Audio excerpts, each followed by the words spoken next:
시청자 여러분 안녕하십니까? 대한민국이 잘 보이는 곳으로 모셔다 드리는 뉴스 신통방통 지금부터 시작하겠습니다.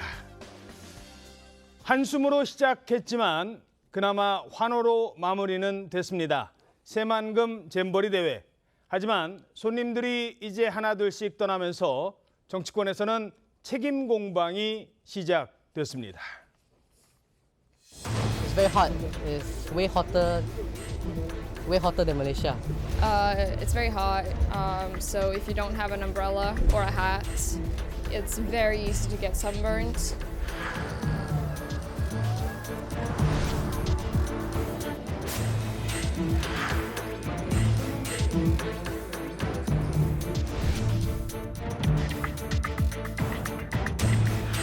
(11조에) 달하는 SOC 예산만 빼먹고 댐버리는 방치한 것은 아닌지 정부가 친 사고 뒷수습에 들어가고 있는 돈 모두 우리 국민 혈세입니다.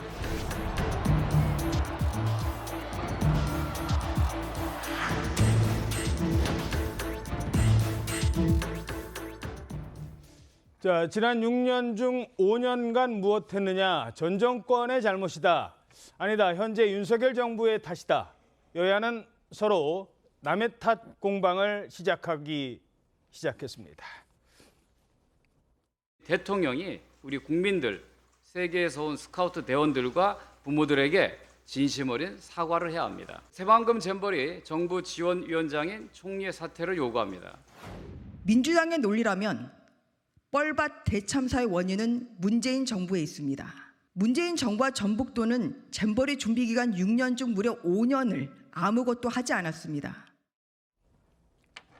자, 일요일인 어제도 여야가 번갈아 가면서 한쪽에서 입장 내놓으면 또 반박하고 지금 그런 논쟁이 시작이 됐는데 여야의 주장 좀 정리를 해보죠. 네, 먼저 국민의힘은요, 이 전북도와 더불어민주당 정치인들 때문에 망칠 뻔한 이 잼버리를 윤석열 정부가 총력을 모아서 겨우 수습해놨다 이런 입장이고요. 예. 대회 유치가 확정된 것은 문재인 정권 시절인 2017년 8월이고 그 후에 문재인 정권과 전북도는 매립과 또 기반시설 확충, 편의시설 등 이 대회 준비를 위해서 좀 제대로 한 것이 없다 이렇게 지적을 했습니다. 예. 하지만 야당은 현 정부의 책임이 있다고 주장을 합니다. 먼저 대통령의 사과가 필요하다. 이 모든 사태를 책임지고 스카우트 명예총재인 대통령이 국민들과 세계에서 온 이 대원들과 부모들에게 진심 어린 사과를 해야 한다고 주장했습니다. 그리고 지금 감사원이 잼버리 조직위에 대한 이 감사를 검토하고 있는 것으로 알려졌죠.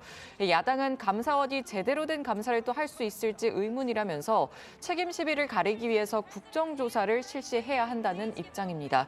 일단 국회가 모레에는 행정안전위원회 또 25일에는 여성가족위원회 전체 회의를 개최하는데 여기서 또 여야가 현안 질의를 또 하면서 공방이 더 거세질 것 같습니다. 예. 자, 그렇다면 이 책임 소재를 어떻게 규명할 것인가? 지금 뭐 전해드린 것처럼 국민의힘에서는 감사원 감사를 통해서 밝히자. 반면에 민주당에서는 아니다. 국정조사를 해야 되는 것 아니냐 이런 입장입니다. 자, 먼저 최 의원님. 네. 감사원 감사와 국정조사 이게 어떻게 다른 건가요? 국정조사는 국회가 하고 감사원 감사는 그야말로 감사원이 하는 데 아닙니까? 근데 현재 감사원장은 문재인 대통령이 임명한 사람이죠. 그럼에도 현재 감사원 감사에 대해서 이제 유병호 사무총장 때문에 아마 민주당에서는 그 감사원 감사의 공정성을 의심하고 있는 것으로 보입니다. 그러니까 저거는 벌써부터 뭐 미리 밑자락을 깔았죠. 감사원 감사에 대해서 민주당이 불신을 드러내고 있는 거고. 자, 그럼 국정조사는 이제 국회에서 하는 건데 국회는 지금 압도적 다수가 민주당이죠. 그러니까 민주당에 유리하다고 생각을 할 것이고 그러다 보니까 민주당은 국정조사, 이제 국민의힘은 감사원 감사를 주장하고 있는 것인데 저 중간선상의 타협은 뭐 별로 없는 것으로 보여요. 아, 그렇군요. 그렇기 때문에 결국은 뭐 저런 공방은 끊임없이 계속되는 가운데 감사원 감사는 뭐 지금 검토 중이라고 하죠. 아마 착수될 가능성이 높고 그럼 감사원에서 감사원 감사는 주로 회계 감사입니다. 그러니까 그 돈이 어디로 갔느냐 뭐 이런 부분을 아마 중점적으로 들여다볼 것이고 그 결론에 따라서 일부는 수사 의뢰가 되지 않겠나. 그때까지 정치적 공방은 끝나지 않을 것이다 이렇게 봅니다. 그러면 감사원 감사도 하고 국정감사도 하고 국정조사도 하고 지금 이렇게까지 갈 가능성도 있을까요? 그렇게 갈 가능성도 있죠. 왜냐하면 지금 국회가 다수당이니까요. 뭐 국정조사 하려고 마음먹으면 민주당이 하지 않을 수가 없으니까요. 예. 예, 저는 그건 가능하다고 보고요. 근데 핵심은 그거 같아요. 민주당이 감사를 싫어하는 거, 거부하는 건 왜 그럴까요? 단순히 뭐 사무총장이 마음에 안 들고 그런 차원의 문제가 아니고요. 예. 감사를 하면 결과적으로 문재인 정부에서 이 돈이 어떻게 쓰여지고 과연 무슨 일이 있었는지가 다 밝혀지거든요. 예. 그러니까 그걸 두려워하는 게 아닌지 라는 생각이 드는 거예요. 근데 반면에 국정조사를 하면요. 솔직히 요즘 국민들께서 그렇게 생각하시겠지만 국회의원들이 그냥 아무 말 대잔치하다 끝난다 이런 느낌이 되게 강하거든요. 그러니까 정쟁으로 그냥 끝내버리는 거를 민주당이 지금 선호하는 게 아니냐. 어떻게 보면 이 그 잼버리 당시에 그 처음에 어떻게 유치가 됐고 그다음에 시설 공사는 어떤 방식으로 됐고 돈은 진짜 전체적으로 얼마 들어갔고 뭐 1,200억 들어갔는데 일부에서는 뭐 몇 조가 들어갔다라는 얘기도 나오고 있잖아요. 그다음에 과연 누가 수주를 했고 공사는 누가 했고 뭐 이런 모든 거가 지금 이제 밝혀지는 거 이거를 민주당이 과연 원할까요? 저는 그래서 국정감사는 필수적으로 해야 그게 문제가 있을 때 수사로 넘어갈 수가 있습니다. 그러니까 뭐 국정조사를 뭐 민주당이 뭐 하든 안 하든 그거는 차치하고 감사와 필요한 수사는 반드시 해야 된다. 이렇게 봅니다. 예, 어떻게 보십니까? 뭐 이 문제 때문에 괜히 실랑이 벌이면서 그 기운을 뺄 필요는 없다고 봅니다. 아하. 잘못하면 이거 엉뚱하게 이제 정쟁거리로 흘러가 버려서 정작 밝혀야 될 진상이라든가 책임 추궁은 소홀해질 수 있거든요. 이태원 사태가 그랬고, 뭐 오송 사태가 그랬고, 또 지금 뭐 그 해병대 장병 그런 예. 건도 지금 그렇게 흘러가는데 이 잼버리 건은 그렇게 해서는 안 되고, 뭐 여야가 각각의 입장이 다르면 감사원에 감사하고, 저 국정조사하고, 예, 각자 또 그 기능이나 역할이 좀 다를 수가 있으니까요. 다만 언뜻 봐도 국민적 상식에 비춰보면 그 문재인 정부든 또는 윤석열 정부든 또 전북도든 다 같이 책임 있는 건 책임의 경중이 지금 어느 정도고 뭐 범위가 어디까지냐는 살펴봐야 되겠습니다만 어쨌든 뭐 전 정권 현 정권 전북도 책임 같이 있는 건 그 상식적으로 다 판단 가능하죠. 근데 지금 정치권에서 뭐 전 정권이 잘못이다, 현 정권이 잘못이다, 뭐 전북도냐 중앙정부냐 이 얘기 하는 게 매우 볼상사롭습니다. 예, 그렇군요.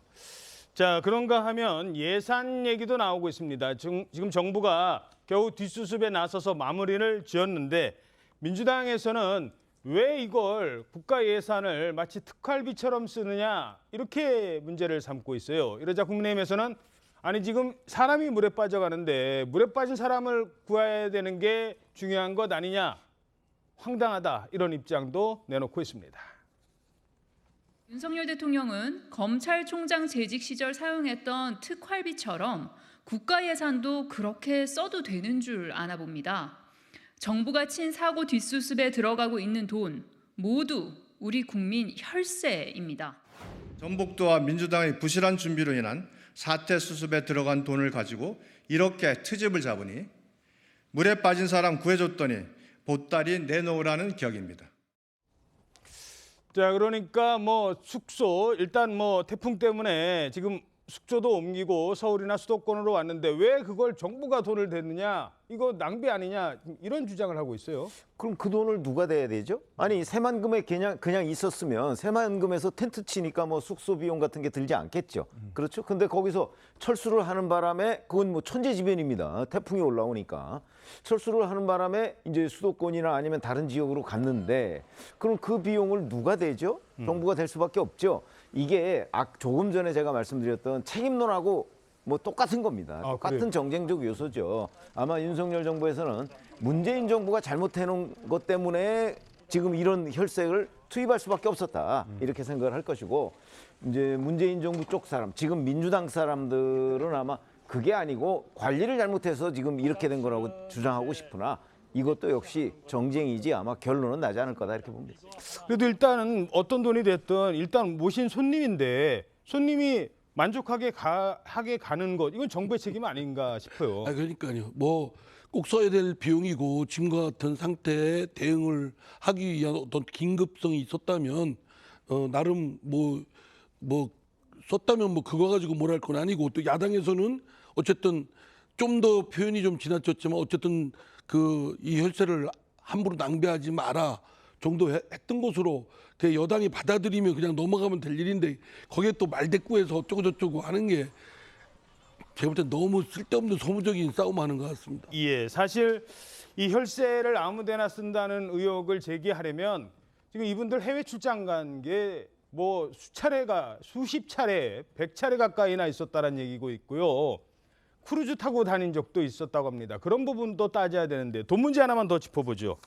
대외의 그 일감을 몰아주겠다, 특정한 회사에. 그런데 거기에 민주당 인사가 있는 것 아니냐, 이런 의혹까지 제기가 됐습니다. 모 업체 같은 경우에는 자본금 1억 원에다가 전북 전주에 위치한 모 회사인데요. 직원 3명으로 돼 있어요. 근데 그런 회사가 상당한 정도의 수의 계약으로 용역을 수주했는데, 그 회사의 대표가 민주당 당원이라는 설이 있어서 저희가 조사 중입니다. 예, 직원 3명 회사, 자본금 1억짜리 회사가 한 23억 원의 그 수주를 받았다, 이런 얘기도 있어요. 지금 국민의힘에서 보신 것처럼 지적한 내용인데, 실제로 이 전북 전주시의 한 기업은 잼버리 조직위원회와 2021년 9월부터 올해 6월까지 용역 계약 8건을 체결했습니다. 말씀하신 것처럼 용역 금액이 23억 5,900만 원인 것으로 드러났는데, 온라인 홍보 등 5억 2천만 원 상당의 수의 계약 7건, 또 18억 3,900만 원 규모의 잼버리 행사 운영에 용역 경쟁이 입찰 1건 등입니다. 그런데 알고 보니 이 기업의 대표가 현재 민주당 전북도당의 이 전주을 지역위원회 직능위원장을 맡고 있는 것으로 드러났고요. 대표 B 씨는 2022년 11월에 해당 직책에 임명이 됐고, 현재도 당적을 유지하고 있는 것으로 드러났습니다. 한 여권 관계자는 계약 주체는 잼버리 조직위원회지만 지역 업체를 선정하는 일은 또 파견 나온 전북도 공무원이 대부분 주관을 했다고 하는데, 자신들과 가까운 업체의 일감을 몰아주려고 입김을 넣은 게 아닌가, 이렇게 지적을 했습니다. 예, 자, 이렇게 뭐 하나하나 따지기 시작하면 이게 또 여러 문제가 나올 수도 있을 것 같아요. 이 파면 팔수록 저는 더 많이 나올 가능성이 높다고 보여지거든요. 왜냐하면 지금 그 새만금에서 이제 유치가 되는 이후에는 이게 거의 제가 봤을 때는 전북도가 아마 책임지고 했을 거예요. 그다음에 민주당 국회의원들이 많이 개입되어 있다고 보여지거든요. 예. 그렇기 때문에 그냥 감사원의 감사를 지금 민주당에서 반대하는 거 아닐까요? 그다음에 윤석열 정부에 대해서 지금 돈 쓴 거, 수습하려고 지금 돈 쓴 거, 뭐 국민 혈세 썼다고 얘기하지만, 아니 국민 혈세를 지금 민주당 문재인 정권에서 너무 많이 썼는데 준비가 안 돼서 지금 이런 문제가 생겼다, 이렇게 지금 얘기하고 있는 마당에 어디다 대고 지금 혈세 운운하는지 정말 그 점은 꼭 지적해 주고 싶고요. 예. 제가 볼 때는 감사를 반드시, 감사원 감사 반드시 해야 되고, 그다음에 이제 나오는 대로 저는 이거는 수사를 의뢰해서 수사해서 명명백백하게 이번에 밝혀야 됩니다. 그래야 나중에 민주당이든 사실 국민의힘이든 다른 소리 안 할 거예요. 자, 잼버리 행사장 화면 좀 볼 수 있을까요? 이해가 안 되는 게, 지금 보십시오. 저 넓은 허허 벌판에 나무 한 그루가 없어요. 저기는 뻘밭이었던 곳이고 그냥 거의 뭐 물이 축축축 차는 그런 곳인데, 나무라도 심어놨으면 저 정도까지 됐을까 싶은데, 그 많은 예산 중에 나무 한 그루, 여기는 이제 빠져나오는 곳에 좀 있는데요. 여기 외에는, 도로가 쪽 외에는 아무것도 없는 거예요, 나무가. 자, 이러면서 심지어 문재인 정권 말에 그 기반 시설이 겨우 37%밖에 공정이 이루어지지 않았다, 시간에 쫓겼다, 이런 얘기도 지금 나오고 있어요. 네, 그렇습니다. 잼버리 대회를 1년 앞둔 시점이죠. 지난해 8월인데 기반시설 공정률이 지금 37%에 불과했다고 합니다. 비교를 이걸 해보면 평창 동계올림픽의 경우 개최 1년 전에 공정률이 95%였습니다. 이 때문에 문재인 정부였던 지난해 3월 코로나19를 이유로 좀 대회 연기를 시도했었는데, 실제로 이게 준비 부족 때문에 아니냐, 이런 의문이 제기됐고요. 잼버리 준비를 위한 계약의 절반 이상이 또 수의 계약이었던 사실도 드러나면서 예산 집행이 공정했는지 여부도 좀 들여다봐야 한다는 의견이 나옵니다. 예. 자, 이런 상황에서 문재인 전 대통령도 입장을 밝혔다고 합니다. 부끄러움은 국민의 목, 이렇게 얘기를 했습니다. 문재인 전 대통령의 지금의 입장 표명 어떻게 해석하십니까? 글쎄요, 이게 이제 저희가 정쟁 얘기를 지금 계속 했잖아요. 예. 문재인 정부 탓이냐, 윤석열 정부 탓이냐. 그런데 이게 두 정권하고 다 연결돼서 기간이 있던 2017년 8월부터 2023년 8월까지니까 그 6년 동안에 문재인 정부는 뭐 거의 5년간, 그리고 윤석열 정부는 뭐 1년 한 3개월간 이렇게 돼 있는 거잖아요. 예. 그러니까 제가 보기엔 어느 한쪽 정부의 전적인 책임일 수가 없어요. 그렇잖아요. 그렇죠. 그리고 이제 가장 또 최근은 윤석열 정부니까. 그러니까 이 두 정부의 책임이 있는데 어디가 더 많으냐 적으냐 이 문제일 거라고요. 그런데 지금 정당에서는 전부 다 뭐 마치 전 정권 또는 현 정권 책임이 전부인 것처럼 얘기를 하잖아요. 그러니까 정쟁이라고 하는 거고. 그러면 이런 와중에 왜 문재인 전 대통령이 이런 데 개입하느냐. 그리고 거기에 핵심 요지가 뭐 부끄러움은 국민의 몫이다. 뭐 저보고 해석하라면 내 책임은 아니다 이런 걸로 보여요. 근데 문재인 대통령이 그렇게 지금 얘기할 수 있는 입장인가요? 2017년 8월에 그 유치를 해놓고 나서 자 문재인 전 대통령 기간인 거의 4년 9개월 동안에 사실은 윤석열 정부의 책임이 있다고 하지만 그 기간 동안에 그 기반 시설이나 이런 거는 거의 완벽하게 해놨어야 되는 거 아니에요? 그렇죠. 1년 아까 전이면 나무 다... 얘기를 했잖아요. 예. 그다음에 배수 시설. 아니 저기가 8월 초에 덥지 않을 거다 이렇게 생각하는 사람 아무도 없을 거 아니에요. 1년 전에 프레잼버리를 해야 되는데 그것도 안 했답니다. 아니, 그러니까 그걸 떠나서 8월 초인데 아 별로 덥지 않을 거야 이렇게 생각하는 사람 아마 한 사람도 없었을 거예요. 그러면 더위를 어떻게 피할 것이냐는 기반 시설을 만들어놨어야 되는 거고 8월 초면 또 장마가 올 가능성은 대단히 높죠. 그러나 그러면 배수 시설이나 거기에 뭐 이렇게 지금 철벅철벅 하는데 텐트 치고 잘 수는 없잖아요. 예. 그런 것들은 해놨어야 되는 거 아니에요? 뭐 화장실, 샤워실 뭐 이걸 떠나서 그런 책임은 문재인 전 대통령한테 있는 거 아닌가요? 예. 그래서 저렇게 얘기하는 걸 보면 마치 본인은 책임이 없다는 것으로 들립니다. 아니 그러니까 보통 상식적인 대통령이라면 이런 정도의 이 마당에서는 이렇게 얘기를 해야죠. 어떻게 부끄러움은 국민의 몫이라고 얘기를 합니까? 부끄러움은 저의 몫입니다. 죄송합니다. 이렇게 해야 상식적인데 문재인 대통령은 늘 이상한 말씀을 하세요. 이해할 수 없는 얘기를. 근데 제가 꼭 이거는 지금 앞으로 감사원 감사 수사가 진행이 될 거니까 꼭 밝혀주십사 하는 말씀이 뭐냐면 어떤 점이요? 아까 앵커님 말씀하셨잖아요. 나무가 없다. 그거요. 2016년 17년도에 전북도에서 다 기록에 문서에 나와 있어요. 풍성한 숲을 만들겠다. 오. 나무를 많이 심겠다. 나무 심겠다. 그랬어요. 예. 어. 그럼 그거에 대한 공사 비용 엄청나게 많이 책정이 되어 있었을 거 아니에요. 나무 심으려고 했대요. 근데 금방 죽었대요. 아. 그러면 그게 어떤 일이 벌어졌냐면 2020년도에요. 원래 책정된 예산이 500억 정도였는데 2020년도에 배로 뛰어요. 2배로. 그 부분 문재인 정부 때거든요. 예. 이거 반드시 밝혀줘야 돼요. 2배로 왜 뛰었는지, 그러면 2배로 뛴 돈은 어디로 갔는지. 그다음에 두 번째는 아까 말씀하신 대로 처음에 그 새만금에는요. 이미 매립된 지역도 있고 아직 매립되지 않은 지역도 있어요. 근데 매립된 지역을 선택해서 그러면 나무를 심으려고 하는 노력을 하든가 매립되지 않는 지역을 선택해요. 굳이 거기로 갔어요. 예, 굳이 거기로. 그러면 매립되지 않는 지역 뻘이에요. 그 뻘에다가 어느 세월에 나무를 심고 풍성한 숲을 만들어요. 그건 상식적으로 전문가 아니라도 다 불가능하다라고 느끼잖아요. 예. 근데 그걸 약속했습니다. 그러면 전북도 책임져야죠. 자, 그리고 하나만 더 짚어보죠. 이런 가운데 민주당의 한 의원이 야, 잼버리 이렇게 했으면 부산 엑스포는 이제 물 건너간 겁니다. 이런 식의 지금 얘기를 해서 지금 논란이 되고 있거든요. 지금 잘못한 거를 앞으로 어떻게 잘할 건지를 따져야 되는데 그래 뭐 우리 지금 행사 이렇게 했으니 부산 엑스포는 물 건너간겨. 그러면 그것도 뭐 잘 안 되는 게 낫겠다는 얘기인가요? 같은 말이라도 덕을 좀 쌓는 얘기를 하면 좋고 더구나 지금 국민들이 어쨌든 이 문제로 엄청난 불신과 불만이 팽배해 있지 않습니까? 현 정권, 지난 정권 해서 예. 하여튼 그런 상황에 또 앞으로 전 국민이 기대가 엑스포를 유치해야 되겠다. 어렵건 쉽건 간에. 그럼 거기에 덕을 쌓는 그 말을 해야지. 그 초치는 얘기를 한 거밖에 안 돼서 그거는 좀 적절치 않았다고 생각합니다. 예, 알겠습니다. 자, 손님들 이제 하나 둘씩 다 떠나고 있습니다. 우리가 할 일 일단 여든 야든 반성부터 시작하는 게 맞지 않을까 싶습니다. 다음 소식입니다.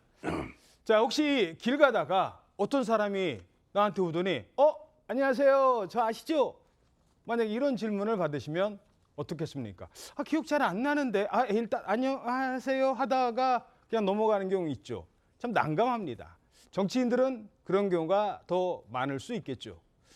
자, 그런데 민주당의 이재명 대표가 이런 상황을 얘기했다고 합니다. 근데 어디에서 했느냐? 김문기 씨 몰랐다는 선거법 재판에서. 하지만 그 김문기 씨는 이재명 대표가 그냥 길 가다 마주친 그런 사람은 아니었습니다. 명함 한 번 주고 헤어진 사이도 아니었습니다. 그럼에도 재판에서 비슷한 상황을 많이 겪는다며 이런 질병명까지 내놨습니다. 안면 인식 장애.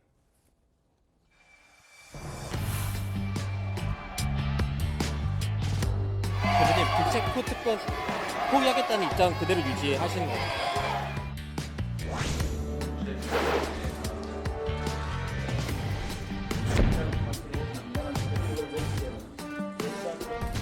없는 죄를 만들어 뒤집어 씌우는 것이 가장 큰 국가 폭력입니다.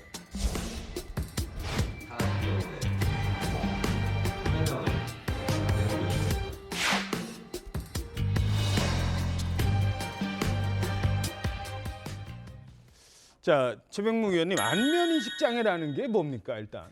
안면인식 장애는 제가 그렇지 않아도 뭐 네이버 같은 데서 찾아봤는데 뇌손상으로 인해서 사람이나 이런 것들을 잘 못 알아보는 현상을 얘기하는데 뇌질환이요? 네. 그런데 이재명 대표가 얘기한 건 그건 아니고 남들이 자기가 사람을 잘 못 알아보니까 남들이 그렇게 비판을 한다. 이렇게 얘기를 한 겁니다. 그렇죠. 내가 안면인식 장애다라고 말씀한 건 아니고 사람들이 너 혹시 안면인식 장애 아니야? 뭐 이런 얘기를 주변 사람들이 이렇게 할 수도 있잖아요. 아마 다른 분한테 그런 얘기를 들었다라는 건데 어찌됐든 왜 이런 얘기를 한 겁니까? 네, 지난 11일 이재명 대표가 선거법 위반 혐의에 대한 이 서울중앙지법의 재판에서 증인으로 출석한 김용전 민주연구원 부원장을 직접 신문하면서 나온 얘기입니다. 예. 이 대표는 2006년 선거부터 이 성남 전역에 좀 기회가 될 때마다 명함을 70만 장에서 80만 장 정도 돌렸다고 해요. 그래서 70만 장에서 80만 장. 네, 그 숫자도 사실 좀 많긴 한데 누군가 제 명함을 가지고 있다고 해서 그 사람하고의 그 관계가 있다고 보기 어렵다 이런 주장을 했습니다. 그러면서 행사에서 보거나 또 밥을 같이 먹었다고 하더라도 기억이 안 나서 본인이 안면 인식 장애라고 좀 비난을 받기도 했다 이런 말을 한 건데 대장동 사업 실무자인 고 김문기 전 처장을 잘 모른다는 식의 답변으로 해석을 해볼 수 있는데 사실 김 전 처장은 명함을 준 70에서 뭐 80만 장을 준 그 한 명이 아니라 함께 뭐 여행도 갔고 골프도 친 이런 좀 관계로 알려져 있어서 뉴질랜드 9박 10일이었나요? 출장 네. 같이 갔었잖아요. 그런 게 있다 보니까 좀 논란이 커질 수밖에 없는 것 같습니다. 자, 일단 이상민 의원께 그거 질문드리겠습니다. 명함을 많이 이제 돌리시지만 지금이야 뭐 이상민 의원님 모르시는 분이 뭐 지역에 돌립니다. 지금도 돌리십니까? 근데 사진 박아서. 예, 사진도 같이요. 박아서 명함에. 예. 그런데 이재명 대표 얘기는 2006년 선거부터 성남 전역에 기회가 있을 때마다 그러니까 이게 성남시장에 당선되는 그 과정을 얘기하는 것 같은데 물론 더 넓은 시기일 수도 있습니다만 70에서 80만 장 이러면 명함을 몇 통을 파야 되는 건지 모르겠습니다만 어떻게 숫자는 어떻게 보세요? 이게 가능한 숫자입니까? 막 뿌리는 거죠. 예. 근데 또 이제 선거법이 바뀌어서 뭐 한 사람 뭐 이렇게 붙어서 같이 돌릴 수가 있거든요. 뭐 가족도 돌릴 수가 있고. 뭐 그러면 뭐 가능하지 않겠습니까? 그러니까 70만 장에서 80만 장 이거는 뭐 얘기하는 사람에 따라 다를 수도 있다. 예. 일각에서는 이 숫자조차도 좀 이해가 안 된다라는 분이 있어서 자 그렇다면 왜 이런 안면인식 장애라는 병명까지 등장을 한 걸까요? 어떻게 보십니까? 아니 그러니까 이제 그거는 김문기 씨를 자꾸 모른다고 하다 보니까 모른다고 하는 근거가 취약하잖아요. 그러니까 이제 저런 것까지 얘기를 하는 모양인데 뭐 잘 아시다시피 김문기 씨는요 70만 분의 1도 아니고 그다음에 본인이 밥을 같이 뭐 먹었다고 해서 내가 다 아는 거 아니다. 김문기 씨하고 호주 뉴질랜드 출장을 가서 10박 11일이에요. 밥을 먹었어도 아마 한 30끼쯤 같이 먹었을 거예요. 그렇죠? 그러니까 그냥 한두 번 먹은 사이 뭐 이런 게 아니고 김문기 씨는 이재명 당시 성남시장이 최고 산하기관인 성남도시개발공사에서 데리고서 같이 일을 했던 사람이고 더군다나 대장동 실무 총책임자예요. 자기한테 와서 보고도 여러 번 했어요. 그다음에 뭐 업무 유공으로 표창도 준 적이 있어요. 표창장도. 그리고 무려 9년간 알았던 사람이에요. 그러니까 지금 얘기하는 명함을 돌렸다, 뭐 밥을 한 끼 먹고 누가 또 뭐 지역에서 누가 저 아시죠? 그랬을 때 몰랐다. 이건 완전히 다른 얘기입니다. 정미경 최고위원님도 명함 많이 돌리셨을 거 아닙니까? 네, 명함을 돌렸는데 지금 문제는 왜 이런 얘기를 하는지잖아요. 이런 얘기를 하는 이유가 뭐냐면 법정에서 지금 유동규 씨가 아주 구체적인 사실은 증거를 제시합니다. 왜냐하면 열흘 동안 뭐 뉴질랜드 갔다 왔고 그다음에 바다 낚시했고 골프도 같이 쳐서 모를 수가 없다. 이런 거 내놓잖아요. 그다음에 김용 씨의 또 이제 그 진술에서 리모델링 관련해 갖고 그들이 함께 오랫동안 알고 지내던 사이라는 게 다 나왔잖아요. 예. 그러니까 구체적인 얘기가 나왔는데 이제 그 구체적인 걸로 이재명 대표 입장에서 반박할 수 있는 증거가 없어 보여요. 그러니까 이제는 이런 얘기를 하는 거예요. 주관적으로 내가 몰랐다. 나 70만 장, 80만 장 뿌리는데 내가 어떻게 그 많은 사람들을 기억하냐. 이렇게 얘기하지만 사실은 그걸 듣고 있는 판사나 검사는 그 주관적인 걸 모른다라고 그래서 모른다라고 판단하지 않습니다. 객관적인 거를 가지고 그거를 모를 수가 있는지 없는지를 판단하는 거기 때문에요. 그래서 이건 제 개인적 생각인데 예. 아마도 이제 이재명 대표는 이 재판에서 본인이 불리해졌다는 걸 아는 것 같아요. 이제 더 이상 객관적인 증거를 제시해서 자기가 몰랐다라고 말하는 게 이제 궁색해지니까 일반론을 들이대면서 나는 그 잘 모른다 정치인이라서 70만 장 뭐 이런 얘기 하고 있는 것은 아닌지 그런 생각이 듭니다. 예.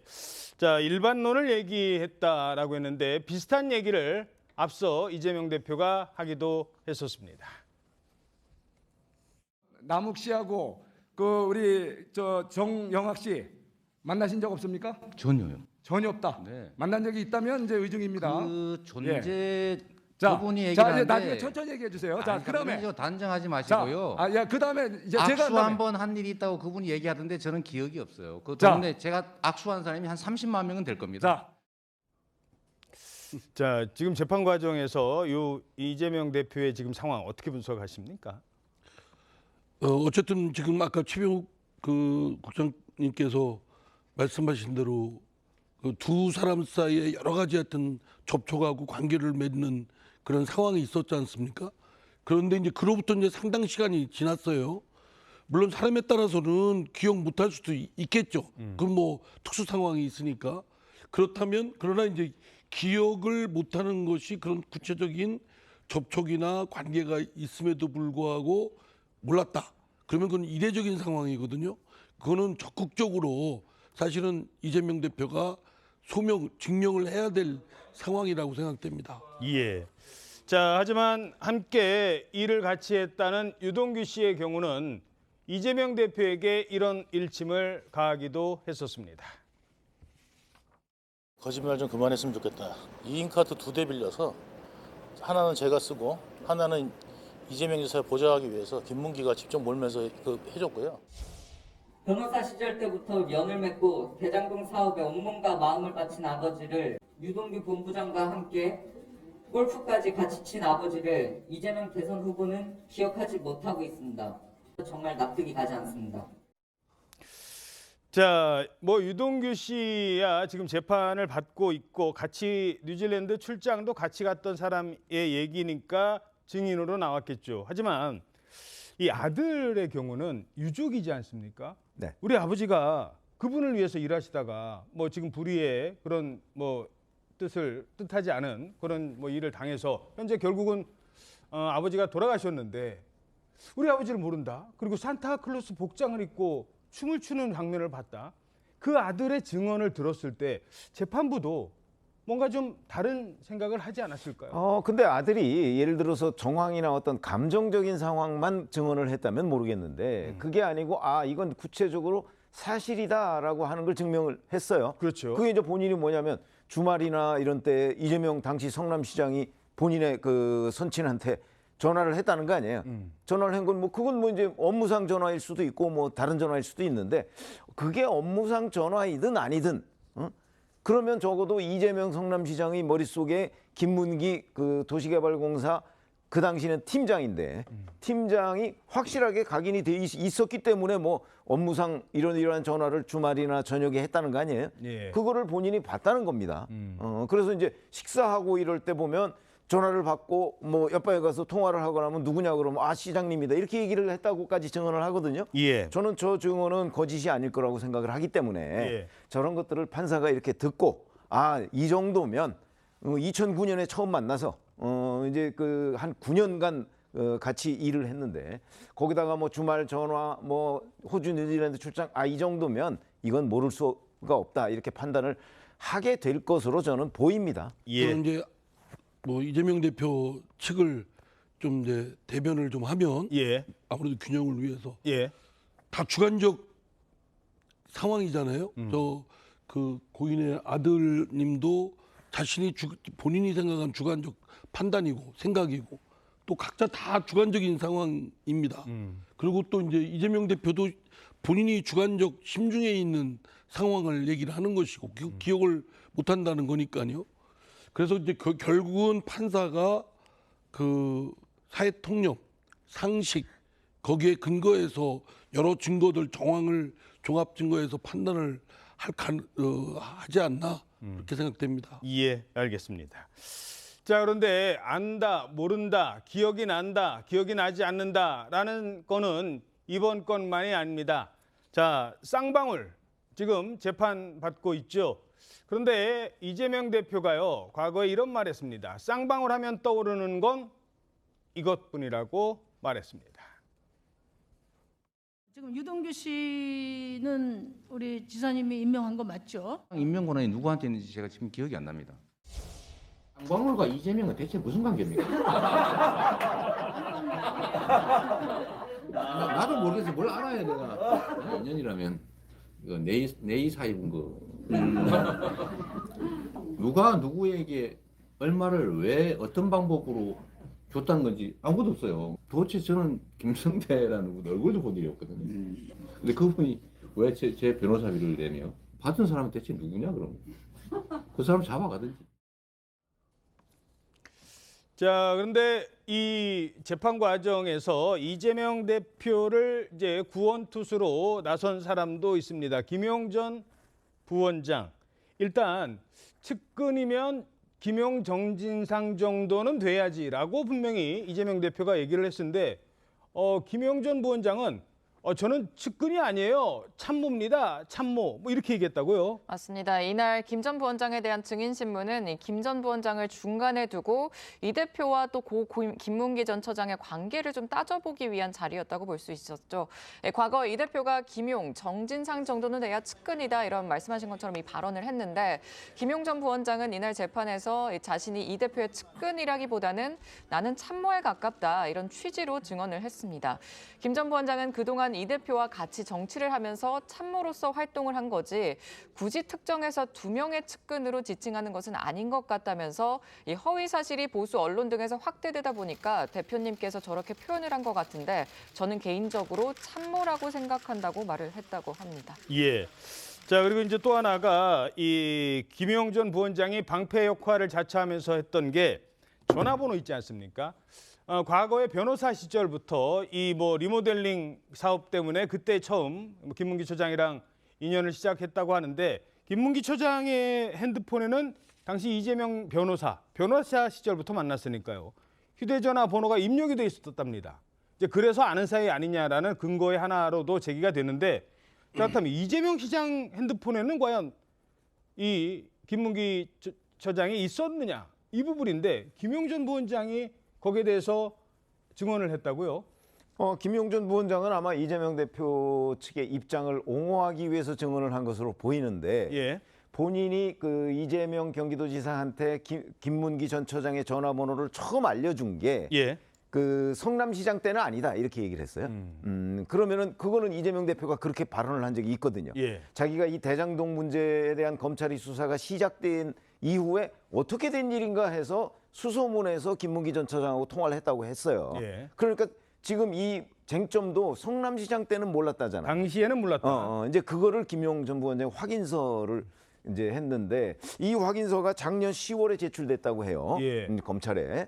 작년 10월이면 한참 뭐 유동규 전 본부장의 이 실토가 나온 직후예요. 그런데 문제는 그럼 왜 작년 10월이냐는 거죠. 왜? 왜 그랬을까요? 왜 그러냐면 김문기 전 처장을 몰랐다고 한 거는 재작년 12월이에요. 예. 그렇죠? 2021년 그렇죠.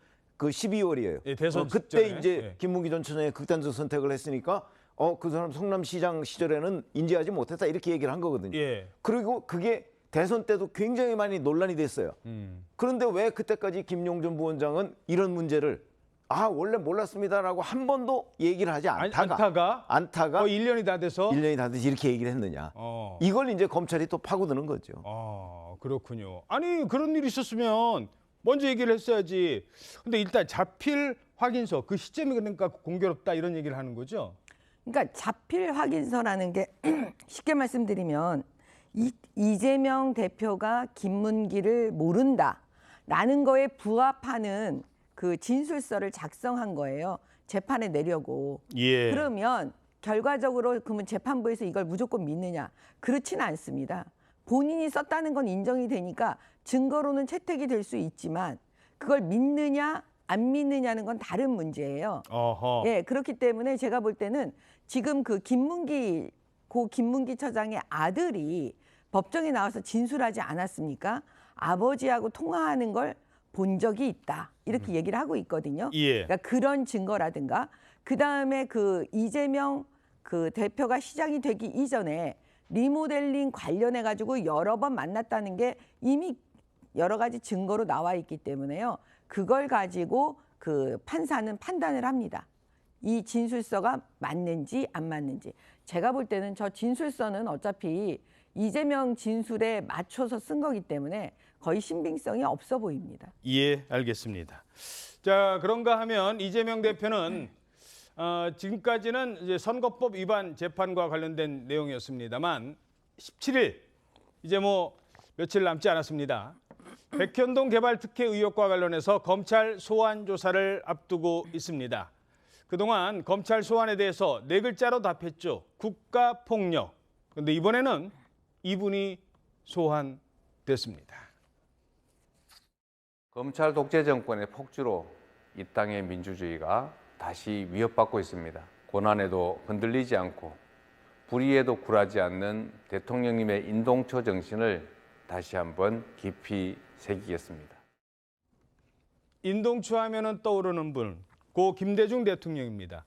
더불어민주당에 계신 분으로서 김대중 전 대통령과 지금의 상황을 비교하는 저 발언에 대해서는 일단 어떻게 보십니까? 뭐 어쨌든 권력으로부터 핍박을 받는다라고 이재명 대표는 그런 점에서 이제 자신과 김대중 대통령과의 그런 뭐 같은 성격으로 규정을 짓는다고 생각하는데 한편 또 다른 시각에서 보면 김대중 대통령은 순전히 정치적 박해였죠. 뭐 비리 의혹이나 사법적 무슨 어떤 의혹의 대상은 아니었습니다. 개인 비리 문제는 아니었다. 예. 그러나 이제 지금 이재명 대표의 경우는 정치적 박해가 섞여 있다 할지라도 어쨌든 본인의 성남시장이나 경기도지사일 때 사법적 의혹과 관련된 건이기 때문에 김대중 대통령이 받은 순전한 정치적 박해와는 같이 놓을 수 없지 않느냐라는 게 제 개인적인 생각입니다. 국가보안법으로 민주주의의 투사였던 네. 김대중 대통령과 뭐 배임 이런 혐의로 지금 재판을 받는 사람과는 그 같은 동일선상에서 굳이 얘기할 필요는 없다. 물론 상대가 물론 검찰의 공략적인 판단하지만. 거라든가 뭐 과도한 수사라든가 이런 거로 인해서 이재명 대표가 핍박을 받는 측면이 있을 수 있겠죠. 이제 그렇다고 해서 이제 김대중 대통령과 같은 반열에서 얘기하기는 좀 곤란하지 않나 싶습니다. 예, 알겠습니다. 자, 이재명 대표 소환 조사를 앞두고 검찰도 단단히 채비를 하고 있다고 합니다. 이재명 대표의 전 수행비서가 뭐 조사를 받았다 이런 얘기가 있어요. 네, 그렇습니다. 검찰은 오는 17일 백현동 개발사업 특혜 의혹과 관련해서 이재명 대표 조사를 앞두고 있죠.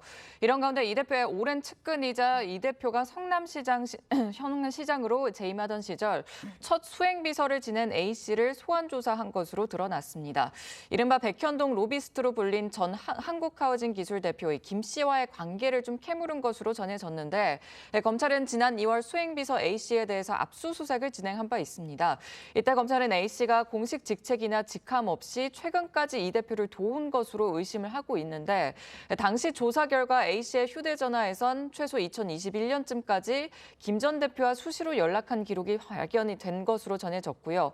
이것 때문에 검찰은 백현동 사업 인허가가 진행되던 2015 또 2016년쯤에 A씨가 구속 수감돼 있던 김 전 대표를 면회한 정황도 파악한 것으로 알려졌습니다.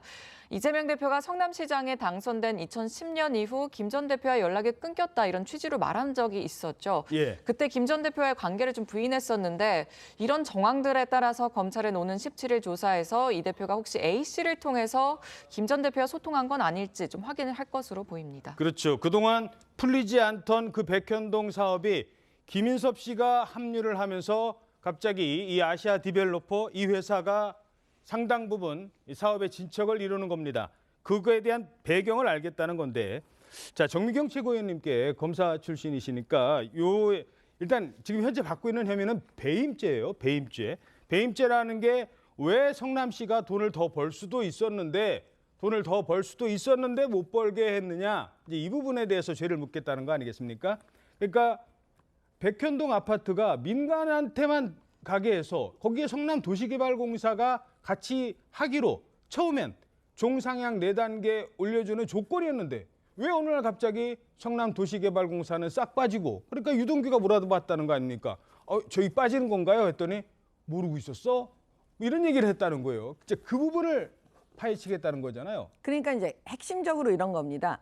성남시한테 손해를 끼쳤다. 그게 배임의 핵심이거든요. 예. 아까 말씀하신 대로. 그러면 지금 여기 등장하는 게 뭐냐면 그 시행사예요.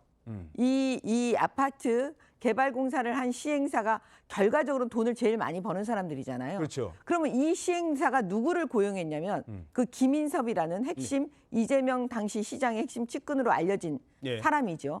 근데 그 사람이 이제 인허가 부분이 되게 중요한 거 아니겠습니까? 왜냐하면 용도를 변경하는데 그걸 막 4단계씩 띄워주니까요. 그러면 그 지점에서 김인섭이라는 사람이 이재명 시장과 어떤 커넥션을 가지고 이 시행사에게 도움을 줬느냐. 이게 아마 핵심의 기본입니다. 예. 그러면 지금 이미 시행사 대표, 이 주인공의 한 명은 얘기를 했습니다. 김인섭이가 그 대가, 인허가 해주는 대가. 200억. 예, 200억을 요구했다. 근데 그중에 100억은 정진상, 이재명 몫이라고 했다. 두 명한테 간다고 했습니다. 예, 정확하게는. 그게 굉장히 중요한 진술이에요. 사실 수사하는 사람으로서는 엄청나게 중요한 단서가 될 수가 있어요. 예. 그걸로 인해서 김인섭을 조사할 수 있고 다 조사할 수 있으니까요. 그러면 이제 김인섭이잖아요. 그다음에 그러면 김인섭이 지금 어떤 방식으로 어떻게 진술했는지는 언론에 자세히 나와 있지는 않지만 지금 김인섭과 또 커넥션이 있다는 이 A씨를 불러가지고 이제 그 주변을 여러 가지 조사를 해야 되는 거죠. 그러면 어떤 방식으로든 이재명 대표하고의 끈이 있고 그게 인허가 과정에서 이루어졌다. 그다음에 정진상이라도 그게 개입이 되어 있다라고 밝혀진다면 제가 볼 때는 검찰이 기소하기에 뭐 그렇게 크게 문제될 거는 없다. 그래서 지금 그 부분 조사하고 있는 겁니다. 대장동 같은 경우는요. 네. 성남시가 돈을 더 갖고 올 수 있었는데 왜 이렇게 했느냐라는 게 문제라면 백현동은 아예 지금 성남시가 가져온 게 있나요? 아니 현재 언론에 보도되거나 이 대체적인 구조가 나온 걸 보면 성남시는 하나도 가져오질 않았어요. 그걸 공공환수라고 하잖아요. 예. 대장동에서는 5,500억을 공공환수했다고 이재명 당시 성남시장이 그 치적으로 자랑하던 거잖아요. 예. 근데 여기에서는 이 아시아 디벨로퍼가 3,200억 원의 수익을 올렸어요. 그렇죠. 그런데 3,200억 원이 오로지 전부 아시아 디벨로퍼 측에 갔어요. 예. 그럼 성남시는 거기서 하나도 얻은 게 없는 거예요. 예. 이른바 공공환수를 한 적이 없는 거예요. 이게 배임이라는 거죠. 정상적이라면 용도 변경을 하고 임대주택 비율을 낮춰줘서 3,200억 정도가 만약에 민간업자한테 갈 것 같으면 정상적인 지방자치단체라면 그중에 적어도 1,500억 정도는 공공환수를 해야 돼요. 1,500억 정도는 민간업자가 이익을 보고 예. 이렇게 됐다면 이 배임 혐의는 성립을 안 하죠. 그런데 지금 백현동에서는 그게 아니고 모두가 다 민간업자한테 넘겨줬기 때문에 그래서 문제가 되는 겁니다. 근데 이제 지금 배임이 그 쟁점이라고 한다면 사실은 용도 변경해줘서는 안 되는 상황인데 그를 임무를 위반해서 해줬다. 뭐 이런 것이 입증이 돼야 됩니다. 근데 단순한 이제 그렇죠. 정책적 어떤 판단에서 오류가 있었다고 한다면 법적인 책임을 곧바로 묻기는 좀 어렵죠. 그러니까 그것은 앞으로 이제 뭐 기소가 된다고 검찰에서 판단도 그게 쟁점일 테고요. 또 기소가 된다고 한다면 법정에서 유무죄를 가늠하는 기준이 될 것으로 생각합니다. 근데 그거는 다 기록에 있어요. 왜 그러냐면 이 아시아디벨로퍼에서 몇 차례 성남시에 용도 변경을 해달라고 요청을 했거든요. 근데 이재명 성남시가 다 거절했어요. 그러다가 김인섭 씨가 영입되고 난 뒤에 급진전된 거예요. 그러니까 종상향 팩트만 말씀드리고 정리를 하자면 종상향 4단계의 조건이 이 성남도시개발공사가 참여한다. 당신네들 혼자 돈 벌게 해서는 안 된다는 게 그 조건이었고 그런데 지켜지지 않았다는 거고 두 번째 조건은 임대 아파트로만 짓게 해주겠다라고 했는데 임대 비율은 10%로 확 줄었다는 겁니다. 아마 이 부분에 대한 검찰의 소환이 이루어진다면 질문이 있을 것 같다는 겁니다. 자, 지금부터는 이상민 의원님께 좀 질문이 좀 많을 것 같습니다. 민주당 혁신위 소식입니다. 사실상 쫓기듯 조기 해체가 됐지만 김은경 혁신위가 던져놓은 혁신안을 두고 지금 후폭풍이 거세게 불고 있습니다. 명치를 향했던 칼끝이 정말 아팠습니다. 그래도 여기까지 왔습니다. 온 혼신의 힘을 죽을 힘을 다해서 죽기 살기로 여기까지 왔으니 잘 받아서 민주당이 좋은 결과로 낼 수 있는 혁신안이 되기를 바람하지 않습니다. 자, 이 혁신안의 가장 큰 핵심은 아무래도 대의원제를 폐지한다. 사실상 그 내용인데 지금 당내에서 아직도 논란이 좀 가라앉지 않고 있는 것 같은데 어떻게 보십니까? 당내에서는 이거 가지고서 그 공론화 과정도 거친 적이 없고 또 이거에 대해서 논의가 숙성된 적이 없어요. 그러니까 이거는 뭐 중장기 과제로 물론 뭐 대의원제를 폐지하느냐 또는 비율을 어느 정도로 하느냐는 여러 시각이 있을 수가 있습니다. 그러나 이제 그 대의원제를 도입한 이유가 저 개인적으로는 아직도 있다고 봐요. 왜냐하면 영남 같은 경우에는 저희가 취약하거든요. 당원들이 많지 않죠. 그렇기 때문에 그쪽에 어느 정도의 정치적 목소리를 반영하려면 대의원제가 그걸 보정하는 역할을 해왔거든요. 근데 이런 것들에 대한 여러 가지 입장이 있는데 이거를 무슨 혁신안이라고 할 수 있습니까? 혁신안이 아니고 권리의 당원들, 이재명 대표를 뒷받침하는 강성 지하들이 대거 이제 들어와 있거든요. 그 사람들의 입지를 높이겠다라는 것이고 소위 그 사람들이 개딸이라고 하지 않습니까? 그 개딸 아니죠. 혁신안이 아니고 자꾸 혁신안에 대해서 비판하면 마치 무슨 뭐 구태 수구 세력처럼 비춰지는데요. 오히려 이게 지금 저 권력자 이재명 대표의 당권 주류들을 뒷받침하는 소위 개딸 아니라고 봐야 된다고 저는 생각합니다. 지금의 민주당을 이끌어온 건 민주주의 깃발 아래 그 서슬퍼런 독재 시절부터 끌고 왔던 수많은 사람들의 정신과 이 불모지인 불모지란 표현 좀 그렇습니다만 영남 지역에서도 이 정신을 유지하기 위한 수많은 대의원들의 노력도 있었다. 그 노무현 대통령이 계속 줄곧 얘기했고 민주당이 줄곧 견제해왔던 것이 영호남의 그런 것을 넘어서서 이제 국가적 통합, 사회 통합을 이루기 위해서는 지역 편차가 없도록 해야 된다. 그렇기 때문에 어떻게든 전국 정당화를 해야 된다. 이렇게 노력을 해봤거든요. 근데 지금 뭐 그런 것들이 해소됐으니까 이제 필요 없다고 얘기하는 건 경강부회죠. 억지 주장이고요. 알겠습니다. 자, 그렇다면 이재명 대표는 여기에 대해서 어떻게 생각을 하고 있을까요? 직접 들어보시겠습니다. 언론 여러분, 제가 지금 계단으로 내려가야 돼서 불편하실 것 같습니다.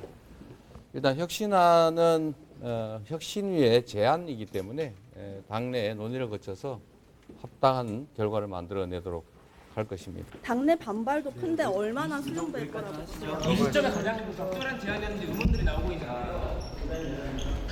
강성 지지층이 너무 많이 진출해서 오류가 발생하는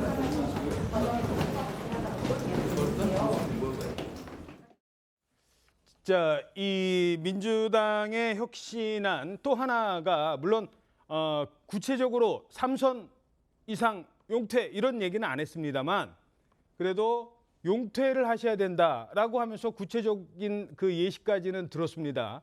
거기에 이재명 대표는 지방자치단체장을 거쳤기 때문에 포함이 좀 안 되는 것처럼 해석이 되기도 했었는데 이 용퇴론에 대해서는 어떻게 보셨습니까? 선거에 나가고 또 유권자로부터 심판받는 건 민주주의 또 선거 핵심인 선거제도의 그 자연스러운 현상입니다.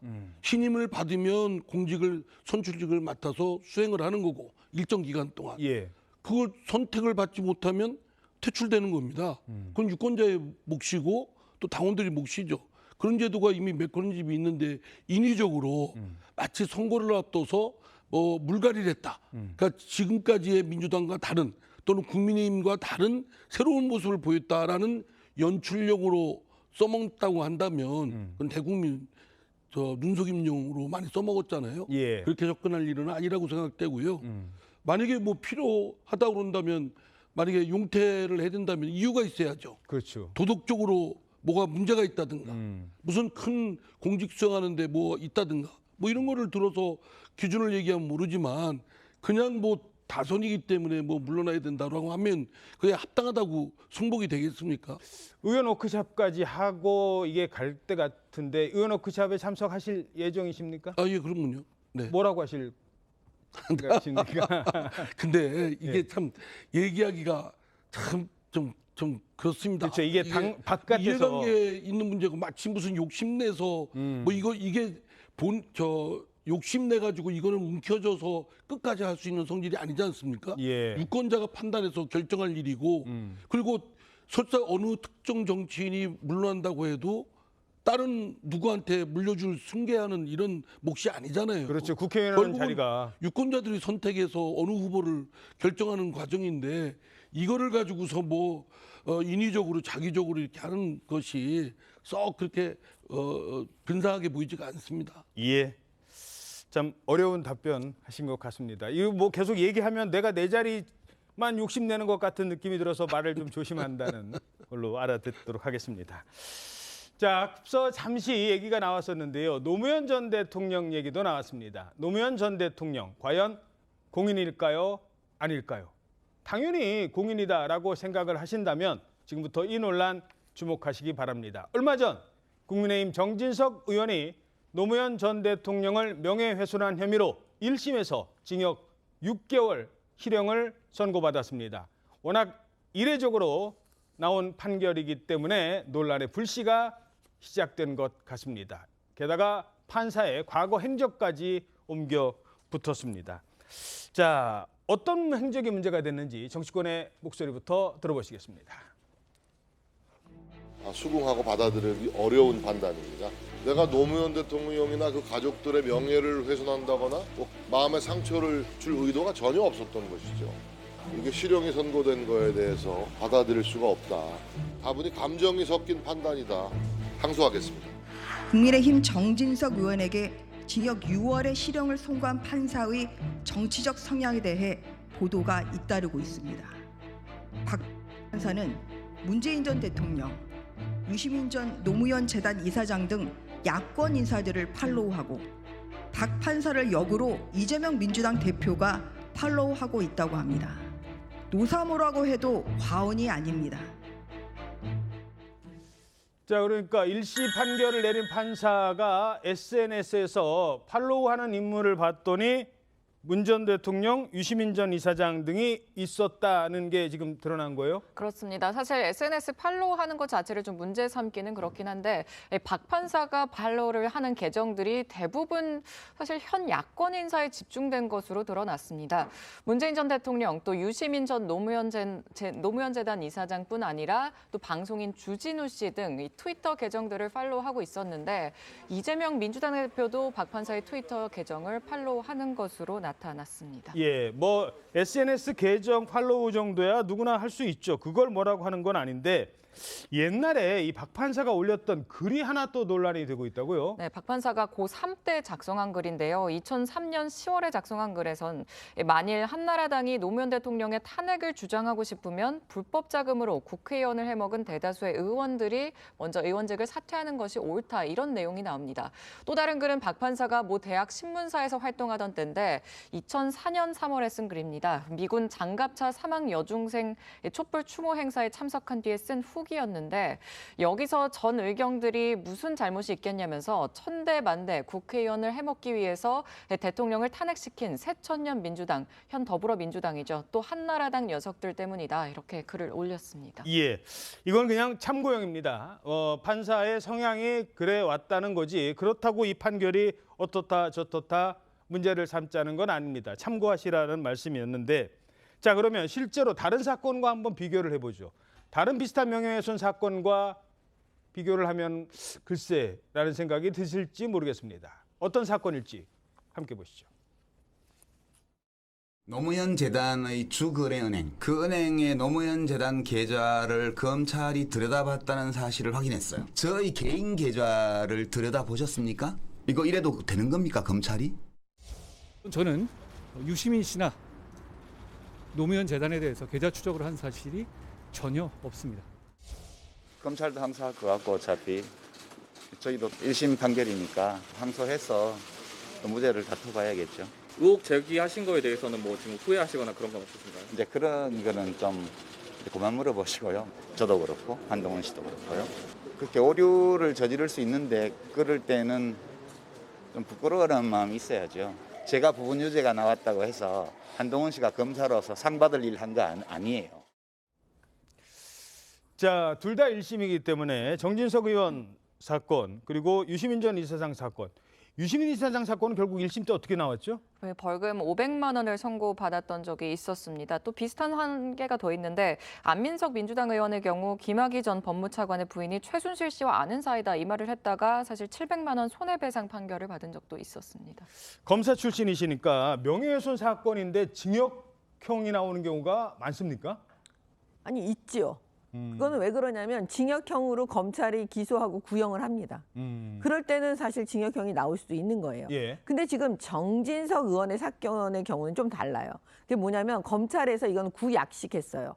벌금 500만 원을 했어요. 예. 그럼 보통 그냥 벌금 500만 원으로 끝나요. 약식 기소는? 예, 그러니까 본인이 그거에 불응해서 내가 정식재판 청구를 하지 않는 한. 그다음에 또 하나가 있어요. 판사가 그냥 회부해버려요. 제 정식 재판으로? 네, 정식 재판으로. 그러니까 이 정진석 의원 사건의 경우에는 판사가 그냥 회부한 겁니다. 이건 재판을 하겠다, 이렇게. 야, 이건 재판 해봐야 돼 하고서 이제 갖고 올라온 거죠? 예. 그러면 이제 이 경우에는 보세요. 벌금은 계속 구형은 검찰은 계속 벌금 500만 원이에요. 근데 이거는 벌금 500만 원보다 뛰어넘는 그냥 실형을 선고한 거죠. 그렇죠. 징역 6월을요. 그러면 이제 다른 경우와 형평성 문제가 또 제기될 수밖에 없는 거죠. 이것도 지금 이례적인데 검찰의 입장하고 지금 다르게 한 것도 이례적인데 그건 뭐냐면 바로 유시민 씨 사건입니다. 유시민 씨 사건은 지금 보십시오. 그냥 벌금 500만 원을 해버립니다. 법원에서. 그러니까 이게 그 정진석 의원 사건하고 형평에 맞지 않는다는 게 눈에 그냥 확 보이잖아요. 그렇기 때문에 정치 성향 얘기가 나오는데 이건 대한민국의 기본 사법 시스템을 무너뜨리는, 제가 문재인 정부를 계속 얘기할 수밖에 없는 게 이 지점이에요. 사법 시스템을 망가뜨린 문재인 정부는 정말 역사적으로 책임을 져야 됩니다. 저는 판사가 아무리 자기가 개인적으로 그런 성향이 있다고 하더라도 노무현 대통령을 그러니까 존경하는 사람일지라도 이게 재판은 재판인 거거든요. 그러면 재판에 영향을 줄 것 같으면 보통의 판사나 보통의 검사는 그 사건 재판을 안 합니다. 스스로 내가 이거를 하지 않고 내려놓거든요. 지금 이 부분도 사실 문제가 됩니다. 물론 개인의 성향이 재판에 영향을 줬는지 아닌지는 아직 이릅니다. 그런데 이번 판결에서 논란이 되는 부분 하나 더 있습니다. 과연 노무현 전 대통령이 공적 인물인가 아닌가 하는 부분입니다. 정진석 의원은 노무현 전 대통령이 공적 인물이니까 공적 인물한테는 좀 정치적 비판 이 정도는 할 수 있는 거 아닙니까? 라고 했는데 판사는 공적 인물로 보기 어렵다. 이렇게 판단을 내린 겁니다. 자, 노무현 전 대통령이 공적 인물이 아닌가요? 어떻게 보십니까? 그러니까 정진석 의원에 대해서 징역 6개월 이런 식으로 판정을 하면 그 판정에 대한 근거가 있어야 될 거 아닙니까? 그 근거 중에 하나가 노무현 전 대통령 부부가 공인이 아니라는 게 이제 저 박 판사의 주장이에요. 자, 그러면 한번 그 인터넷 같은 데 한번 쳐보면, 저도 쳐봤어요. 도대체 공인이라는 게 뭐냐? 제가 알고 있었던 공인이라는 개념하고 다른 게 있나? 그랬더니 이제 뭐 공적 인물 얘기 나오고 뭐 영어로 얘기하면 뭐 퍼블릭 피겨 뭐 이런 식의 얘기들이 뭐 설명이 굉장히 길어요. 예. 왜냐하면 길다는 얘기는 그만큼 한 줄로 정의하기는 좀 어렵고 어렵다. 개인적 차이가 있다는 건데, 거기에 공통된 거 하나, 그거는요. 뭐였습니까? 공적인 업무를 수행하는 사람이에요. 공적인 업무를 수행하는 사람. 사전적인 그러면 노무현 전 대통령은 우리나라의 대통령을 한 사람입니다. 그렇죠? 공적인 업무를 수행하는 사람의 최상위에 있었던 사람이라고 저는 생각을 해요. 그렇게 보면 저보고 결정을 하라 그러면 공인 1호다. 저는 이렇게 판단합니다. 그러니까 저는 아마 이제 판사는 대통령 퇴임 이후니까 공직을 수행하는 사람이 아니기 때문에 공인이 아니다, 이렇게 판단의 근거를 들은 것 같아요. 뿐만 아니라 이제 정진석 의원에 대한 저 6개월 징역형은 꼭 무슨 그 내용뿐만 아니라 본인의 법정에서의 태도 또는 여러 가지 반성 뭐 이런 걸 종합적으로 판단할 때 판사가 이제 판단한 거겠죠. 예. 그리고 또 이것이 과다하다고 한다면 항소심에서 그걸 교정할 기회가 충분히 있습니다. 저는 그러나 그렇다고 해서 이 판결을 가지고 곧바로 정치적 판사의 성향을 결부시켜서 비판하는 건 그건 좀 삼가야 될 일이다. 왜냐하면 자치사법부의 그 재판권을 행사하는 판사들에 대한 압박으로 될 수 있고, 또 법원에서 당장 그런 성명이 나왔지 않습니까? 예. 그러니까 이거에 대해서는 뭐 이 단심으로 끝나는 것이 아니라 항소심도 있기 때문에 거기서 이제 교정받고, 또 정진석 의원은 정진석 의원대로 자신이 좀 한번 돌아보고 법정에서 반성이라든가 또는 미안하게 생각한다든가 이런 것들을 해서 감형이 될 수 있도록 하는 것이 좋을 것 같습니다.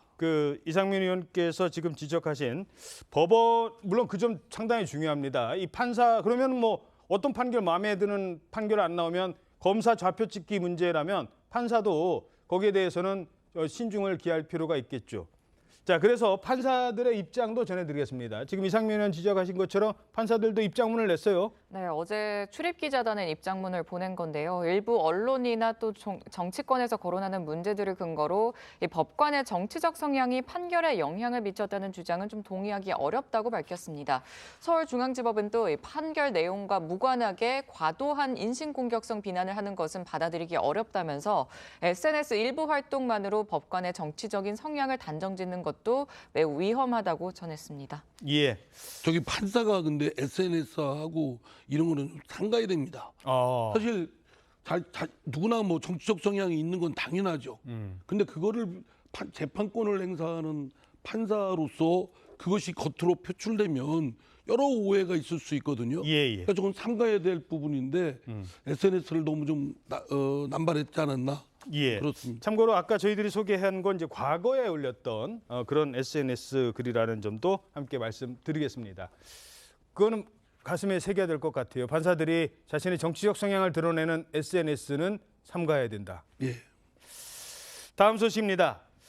조국 전 법무부 장관의 부부에 이어서 딸 조민 씨도 재판에 넘겨졌죠. 이러자 민주당이 강하게 반발하고 있습니다. 엄마는 표창장 등으로 징역 4년, 아버지는 기소와 재판, 교수직 박탈, 딸은 뒤늦은 보복성 기소. 조국 장관 가족이 조선시대 무슨 사화라도 일으켰습니까? 멸문지와 초토화를 시키니 윤석열 정권 시원하십니까? 다 뿌린 대로 거두게 되어 있습니다. 실제로 저는 검찰이 마치 반성하면 안 할 것처럼 그동안 이야기를 하다가 전격적으로 기소하는 모습을 보면서 해도 너무한다라는 생각을 하고 있습니다. 그래요? 실제로는 이 사람들이 의사직 그리고 고대에 들어간 것들까지 전부 다 대가를 치러 왔습니다. 자, 조국 전 장관이 이러면서 또 SNS에 글을 올렸는데요. 자백을 마치 강요한 것처럼 이렇게 뉘앙스를 풍기는 얘기가 있었어요. 네, 정확히 전해드리면 이 조 전 장관이 어제 페이스북에 올린 글에서요. 검찰은 자백 외에 의미 없다며 자식을 기소했다면서 검찰이 사실상 좀 자백을 강요했다 이렇게 적었습니다. 검찰 관계자도 입장을 바로 밝혔는데 대법원 판결로 공범 성립 여부에 대한 판단이 이미 나와 있기 때문에 자백이 필요한 사건이 아니다 이렇게 반박을 한 겁니다. 또 조민 씨의 갑작스러운 입장 변화에 대한 정확한 취지를 하기 위해서 수사를 진행했던 것이지 자백을 강요한 적이 전혀 없다고 밝혔습니다. 예, 지금 나온 것처럼 대법원에서 공범 성립 여부를 이미 판단을 했던 문제다라면서 자백을 강요하기 위해서 이렇게 한 건 아니다라는 양측의 입장이 팽팽히 맞섰습니다. 근데 예. 법에도 제가 여기 신통방통 시간에도 말씀을 좀 드렸습니다만 법에도 눈물이 있는데 같은 사건 가지고 한 가족 그 부모와 그 자제분까지 이렇게 기소를 하는 게 과연 적절한가?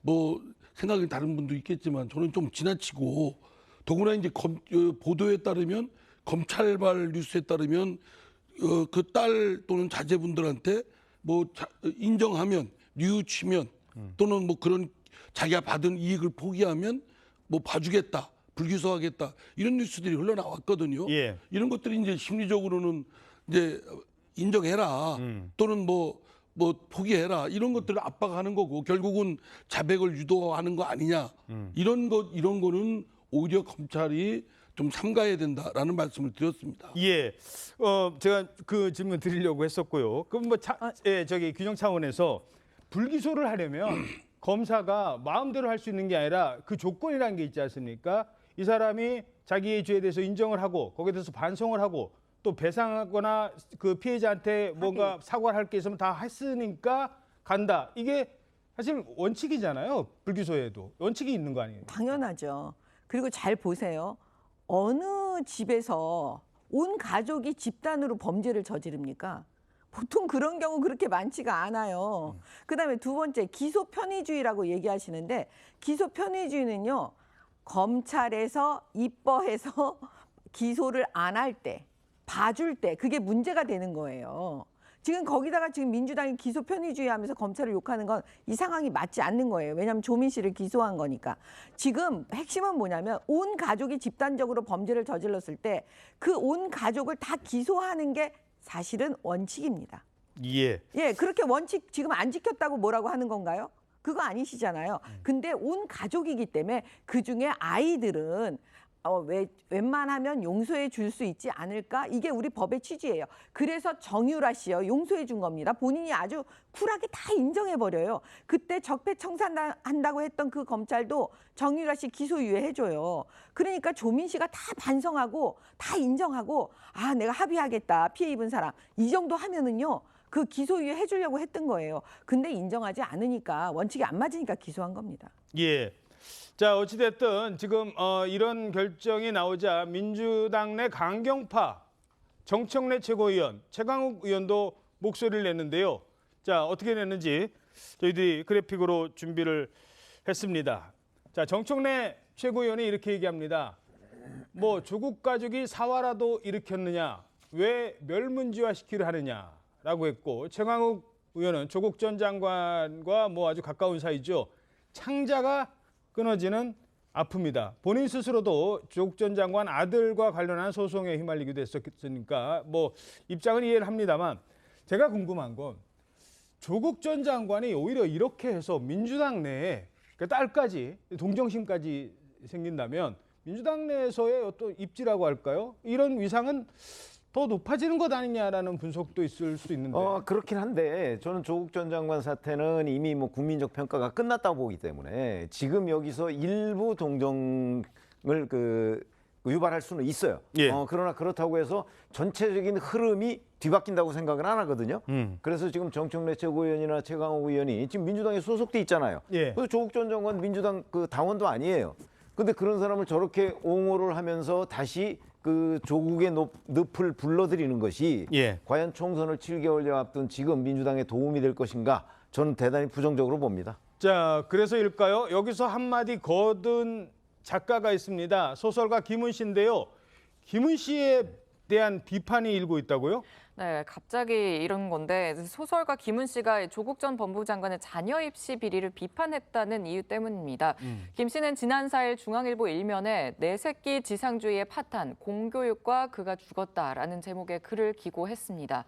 이 기고문에서 최근 서희초 교사의 자살을 초래한 이 학부모 악성 민원의 실체를 내 새끼 지상주의로 지목을 한 겁니다. 예. 그러면서 조 전 장관 일가의 입시 비리를 거론했는데 사실 200자 원고지 22장가량 기고문에서 조 전 장관을 언급한 대목은 좀 딱 두 문장이었습니다. 한두 문장 정도라고 하더라고요. 예, 근데 김 씨는 내 새끼 지상주의를 가장 권력적으로 완성해서 영세불망의 지위에 오른 인물은 조국 전 법무부 장관과 그의 부인이라면서 그는 아직도 자신의 소행이 사람들에게 안겨준 절망과 슬픔을 모르는 것처럼 보인다고 했습니다. 이러다 보니까 개딸과 같은 또 야권 강성 지지층의 표적이 된 겁니다. 예. 자, 최근에 웹툰 작가가 논란이 됐었고 그저께는 이 교육부 사무관까지 논란이 됐었죠. 다른 문제에서만큼은 이성적으로 생각을 하다가도 우리 내 자식 문제만 되면 아니 누가 왜 우리의 자식은 잘못한 게 없어요 라면서 이 편드는 거 이게 문제라는 지적을 한 겁니다. 조국 전 장관 문제도 사실 내 아들 내 딸 대학 보내는 문제 아니었으면 과연 엄마 아빠가 이렇게까지 열심히 나섰겠느냐. 결국 내 자식 지상주의가 이 문제를 만들어낸 것 아니냐라고 지적을 했는데도 개딸들은 왜 조국을 건드리냐라는 반응을 보이는 것 같습니다. 글쎄요. 여러분은 어떻게 생각하십니까? 다음 소식입니다. 자, 하와이가 지금 큰일이 났어요. 산불로 지금 불바다가 됐는데 하와이에서 현재까지만 93명이 숨진 것으로 집계가 되고 있습니다. 93명, 이게 다가 아닙니다. 그 화마가 덮친 잿더미 속에 아직도 1,000명이 넘는 실종자가 있는 것으로 파악되고 있습니다. 역사상 최악의 미국 산불 참사로 기록될 것 같습니다. 김자민 기자입니다. 시커먼 연기로 뒤덮인 바다에 불길을 피해 뛰어든 사람들이 떠다닙니다. 육지에선 폭발음이 이어지고 몸을 가누기 힘든 강풍이 불어옵니다. 해안가 바위 위에도 사람들이 모여 있습니다.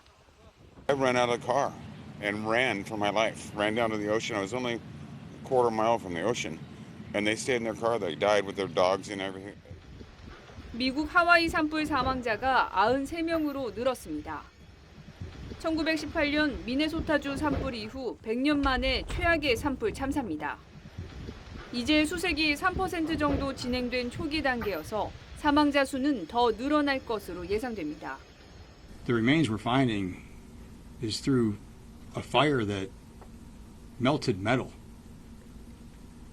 We have to do rapid DNA to identify them. 라하이나 지역에서 주택 등 건물 2,200여 채가 불에 탔고 재산 피해 규모는 7조 9천억 원에 육박합니다. Our home is completely destroyed and our community is gone. We're devastated. 하와이 주지사는 지구 온난화와 허리케인 상황에서 산불을 경험한 건 처음이라며 산불 피해가 컸던 것은 기후 변화의 영향이 있다고 지적했습니다. TV조선 김자민입니다. 자, 왜 저렇게 인명피해가 컸던 걸까요? 지금 부실 대응 비판이 나오고 있어요. 네, 기후변화에 더해서 부실 대응이 복합적으로 작용한 재난이다 이런 얘기가 나오고 있는데요. 예. 가뭄이 불을 붙이고 태풍이 부채질을 했는데 이렇게까지 인명과 재산 피해가 발생한 데는 미흡한 사전 조치와 어떤 부실 대응이 있었다 이런 얘기가 나오고 있습니다. 어떤 얘기가 나옵니까? 하와이 전역에 화재 경보가 400개가 된다고 하는데요. 불이 났을 당시에는 하나도 울리지 않았다라는 지금 얘기가 나오고 있어요. 경보가 안 울렸다? 네, 많은 주민과 여행객들이 이 산불이 거세지는 와중에도 경고음을 듣지 못했다 이렇게 얘기를 하고 있는데요. 투숙객들은 관리자가 대피하라는 소리를 듣고서야 그때서야 산불이 난 것 자체를 인지를 했다고 합니다. 모르고 있다가? 네, 급하게 짐을 챙겨서 나왔더니 이미 주변은 검은 연기로 꽉 찬 상황이었고 산불이 급속도로 번지고 있다는 얘기를 하고 있거든요. 그러니까 지금 이런 부분에 있어서는 주 당국이 어떤 부실 대응이 있었던 것은 아닌지에 대해서 진상조사에 들어갈 예정입니다. 이 하와이에는 우리 교민들 많이 사시는데 네, 지금 일단 하와이 마우이 섬에 우리 교민들이 대략 한 500여 분 살고 계시는데요. 예. 네, 아직까지는 다행히 교민들에 대한 인명피해는 확인되지 않았습니다. 예. 일단은 인명피해가 없다고 하더라도 그곳에서 사시면서 이제 삶의 터전을 읽었는데 그 읽은 삶의 터전이 한순간에 다 잿더미가 돼버린 상황 아니겠습니까? 그래서 굉장히 망연자실한 상황이라고 하고요. 일단 호놀룰루 총영사관은 이제 현재 영사 3명을 급파해서 피해 상황 파악하고 또 한인들에 대한 대피를 지원하고 있는 그런 상황입니다. 예, 알겠습니다. 자, 지난 주말에요. 대전의 한 주유소에 웬 전기차 한 대가 오더니 주유소로 돌진을 하는 거예요. 급발진 사고였을까요? 그것도 아니랍니다. 그러면 뭐 졸음운전? 그것도 아니래요. 아니, 대체 왜 그랬을까 봤더니 운전대를 누가 잡았느냐? 참, 이런 애가 운전대를 잡았답니다. 대체 운전대를 잡은 사람 누구였습니까? 바로 초등학교 6학년 학생이 초등학교 6학년 운전을 하고 있었다는 겁니다. 예. 이게 어떻게 된 거냐면 지난 10일 새벽 4시 반경에 대전 유성구의 한 아파트 주차장에서 전기차가 충전을 하고 있었는데 예. 문이 열려 있었다고 합니다. 어허. 그걸 보고 그 자동차를 훔쳐서 시내를 6시간가량을 주행을 했다고 하는 거예요. 지금 그러니까 차를 훔쳐서 6시간을 주행을 했어요? 그렇게 주행을 했는데 운전은 초등학교 6학년이 했는데 저 차에는 중2 학생 1명하고 예. 중3 학생 3명도 있었다고 합니다. 형들도 있었네. 근데 이 학생들은 뭐 차에서 내리거나 도주했다고 하는데 예. 경찰이 출동해서 순차적으로 검거했습니다. 야, 저 차가 저렇게까지. 근데 어떻게 초등학생이 지금 중학생 형들도 같이 타고 있었는데, 야, 경찰이 이걸 보고 참 기가 막혔을 것 같아요. 당연히 기가 막히죠. 이 아이들이 차를 훔치는 것도 놀라운 일인데 13살밖에 안 된 아이가 운전을 했다고는 아마 경찰관들도 상상을 못했을 겁니다. 심지어 이 아이들 형사 미성년자, 그러니까 촉법 소년입니다. 책임 무능력자로 봐서 형사처분 대상도 되지 않기 때문에 이 13살, 14살 미만의 아이들은 이 보호처분 대상이 될 걸로 보이는데요. 중3 학생 2명은 특수절도와 무면허 운전 등 혐의로 검찰로 송치 예정이고요. 나머지 아이들 소년법상 보호처분 대상이 될 걸로 보입니다. 야, 요즘 애들이 얼마나 영악한지요. 딱 보세요. 지금 촉법소년 얘가 운전한 거잖아요, 지금. 네, 맞습니다. 일단은 지금 운전대를 잡았던 초등학교 6학년 학생이 이렇게 얘기를 했습니다. 일단 차는 호기심에 훔쳤다. 운전은 형들이 시켰다. 형들이 시켰다? 네, 근데 그 형들 중3 둘은 촉법소년이 아닙니다. 그래서 그 둘은 형사처벌 대상이 되는데 예. 그러니까 이제 아마도 지금 그거는 좀 추정입니다만 네가 운전하면 너는 촉법소년이니까 처벌 안 당하니까 운전해라고 한 게 아닐까 일단 이렇게 보고 있는 상황이고요. 그러니까 일단은 지금 이 운전한 학생 같은 경우는 형사처벌 대상이 아니니까 보호처분만 가능한 상황이고 일단 중3 학생 2명은 지금 검찰로 송치를 했다는데 제가 말씀드리고 싶은 건 촉법소년에게 운전을 시키고 자기가 운전을 안 했다고 해서 본인들은 형사처벌에서 빠질 수 있는 게 아닙니다. 이 절도하고 일단 운전한 거 관련해서 충분히 공범관계가 인정되기 때문에 형사처벌 대상이 된다는 거 꼭 알아두셔야 될 것 같습니다. 예, 알겠습니다. 자, 다음 소식은요. 한 60대 남성과 관련된 이런 일이 있었습니다. 도로에서 이 60대 남성이요. 역주행을 했어요. 역주행을. 그러다가 사고를 낸 겁니다. 경찰이 당연히 출동을 했겠죠. 제일 먼저 하는 게 뭐죠? 음주 측정. 그렇죠. 그런데 음주가 아닌 거예요. 술 마시고 운전한 게 아니에요. 왜 사고가 났을까? 바로 한 사람의 생명을 구한 경찰관의 눈썰미 이야기입니다. 자, 먼저 사고를 냈어요. 파출소로 인계가 됐겠죠. 그 안의 상황부터 보시겠습니다. 자, 지금 파출소 안으로 지금 들어옵니다. 근데 혹시 모를 상황에 마약 검사도 하고 음주운전 검사도 했대요. 근데 별 얘기가 없었어요. 그래서 귀가를 하려고 하는데 아저씨 나가려고 하는데 잠깐만요. 아저씨 잠깐만요. 좀 이상한데 한번 걸어보실래요? 이렇게 얘기를 하는 겁니다. 걸어오시는데 저렇게 오는 거예요. 이 쩔뚝거리면서 오는 이 모습을 경찰관은 그냥 넘기지 않았습니다. 생명을 구해내는 순간이었습니다. 아니 일단 교통사고를 낸 운전자한테 걸어보라니 왜 이런 요구를 한 거죠? 이 경찰관 매의 눈에요. 이 운전자의 건강과 관련된 굉장히 중요한 징후가 발견이 됐기 때문입니다. 그래요? 네, 이게 지난 5월 말에 있었던 일인데요. 60대 운전자가 파주의 한 도로에서 역주행 교통사고를 내고 파출소로 인계가 됐습니다.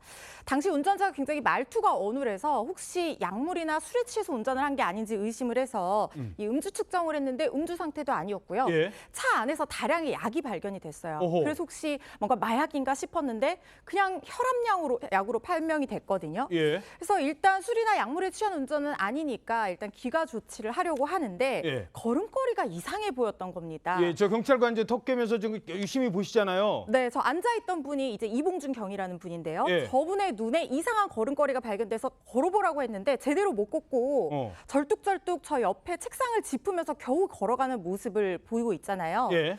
이걸 본 경찰이 뇌출혈 전조 증상이다 이렇게 판단을 하고 뇌출혈? 네, 뇌출혈 전조 증상이라고 판단을 한 거예요. 그래서 119에 바로 신고를 해서 한 사람의 목숨을 살린 사건입니다. 아저씨 걸어보세요. 뭐 나 괜찮아 하고 걸어가는데 잠깐만 눈이 왜 저러시지 그랬다는 거예요. 이 남다른 눈썰미 이게 다요 이 경찰관의 경험에서 나왔던 거랍니다. 형사 시절에 그 국가수 부검을 가다 보면 뇌출혈 증상이 있으면 뇌에 피가 고이기 때문에 눈이 앞으로 튀어나오는 현상이 나타난다고 그런 이야기를 들었거든요. 이분이 이렇게 눈을 보니까 조금 나와 있는 걸 느껴졌고 똑바로 걸어보시라고 하니까 이제 한쪽으로 쏠리는 현상이 나타나더라고요. 그래서 기다리시라고 하고 119에다 신고를 한 거죠. 야, 요 얘기는 우리도 좀 알고 있어야 될 것 같습니다. 뇌출혈 전조 증상, 눈이 좀 튀어나오고 똑바로 걷질 못하고 비틀거린다. 그걸 보고 경찰관이 알아낸 거예요. 자, 병원 갔더니 뭐래요? 정말 뇌출혈이 맞았습니다. 그래서 뇌출혈 전조 증상을 아까 이봉준 경이었나요? 예.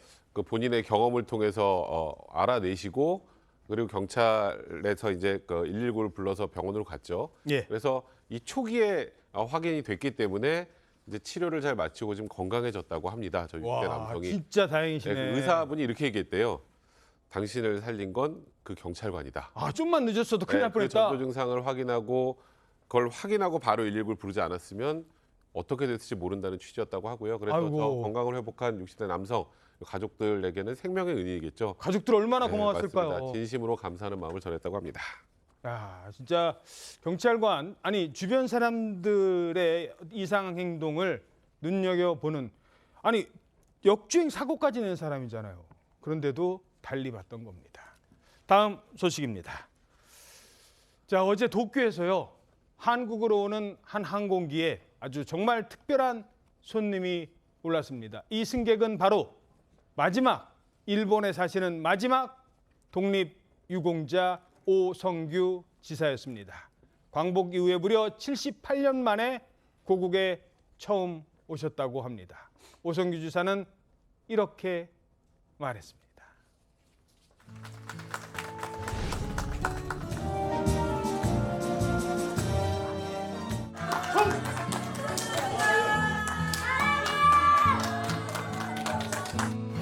너무도 감개무량해서 말이 나오질 않습니다. 감사합니다. 제가 일본에서 죽을 수는 없잖아요. 자기 나라 와서 죽어야지. 용서하십시오. 저도 얼마 안 돼서 아마 김 선생한테 아마 갈 겁니다. 그때 사랑해 주십시오.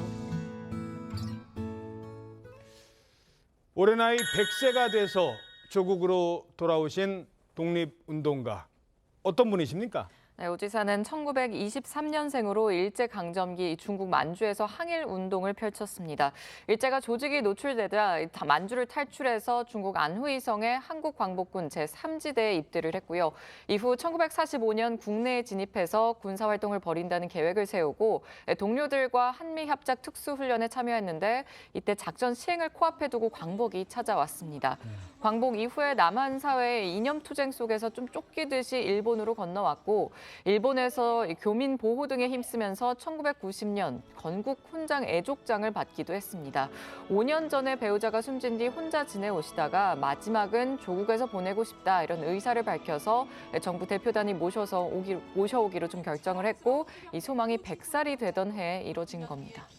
당시 중학생이던 한 16살짜리 청년이 100세가 넘어서 고국에 돌아온 겁니다. 어떤 느낌일까요? 네, 정말 감격스럽고 만감이 교차할 것 같은데 그러니까 해방 직후에 우리나라의 혼란스럽고 빈곤한 모습 그거를 마지막으로 보고 일본으로 가신 거잖아요. 그렇죠. 그리고 지금 한국으로 다시 돌아와서 이 발전된 모습을 보니까 정말 감격스러워하실 것 같은데, 그러니까 저분이 이 올 초에 우리 정부에 귀국하고 싶다 그렇게 입장을 밝혔다고 합니다. 예. 그래서 우리 정부에서 대표단을 보내서 모셔온 거고, 앞으로 건강검진을 받은 이후에 15일 광복절 경축식에 참석할 예정인데, 이제 앞으로 우리나라 국내 거주하는 독립유공자는 이제 8분이 됐고 해외에 거주하는 독립유공자는 미국의 이하전 지사 한 분만 남게 됐습니다. 예, 고맙습니다. 자, 다음 소식은 우리나라 축구대표팀 주장 얘기입니다. 세계적인 축구 선수 캡틴 손흥민. 그런데요, 손흥민 선수가 영국에서도 이제 주장 완장 차고 뛴다고 합니다. I'll make a decision that Sonny will be our next captain for this year, mate. So congratulations. I think this season is huge. Let's be all together, same thing, same way. We have a big season ahead. Let's go.